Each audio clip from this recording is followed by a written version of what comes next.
Hello, xin chào mừng tất cả các anh em đã quay trở lại với channel của mình. Vâng, báo cáo với anh em là hôm nay thằng em mình này, nó đang ngủ ở dưới nhà anh kìa. Đó, thằng này nó rất là sợ sấm. Đó, mà trời này âm u như này kiểu sắp mưa ấy. Thì hôm nay tôi sẽ quyết định xuống chôn nó. Đó, chôn nó bằng cách nào thì đây. Đấy, mời anh em xem. Đó, anh em thấy chưa? Đó, đó, đó. Tôi ấn thử cho anh em xem.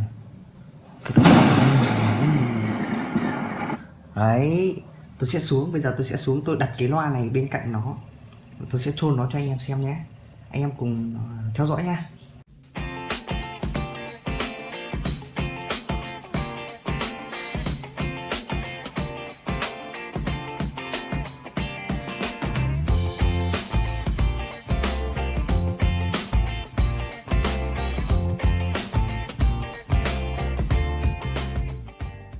Vừa nãy mình để cái loa xuống đầu giường nó xong, đầu ghế nó xong, thì lên trên này mình sẽ dùng cái chiếc điện thoại thần thánh này.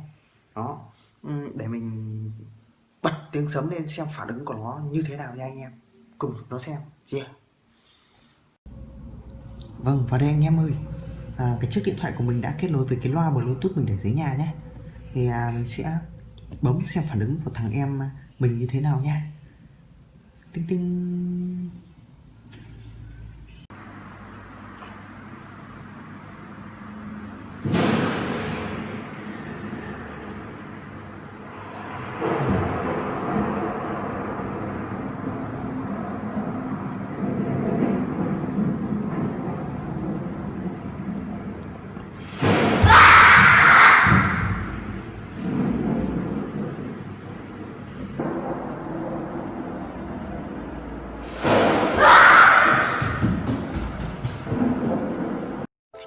2,000 years later.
Two thousand years later.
Và vừa rồi mình đã chôn xong cái thằng em của mình. Thực sự là thằng này nó rất là sợ sấm luôn. Đó, mình trêu có vài đường cơ bản thôi mà nó đã sợ, nó chạy phút phát vào trong nhà sau rồi. Đó, thì anh em hãy like và subscribe ủng hộ mình để mình có động lực ra những clip tiếp theo nha anh em.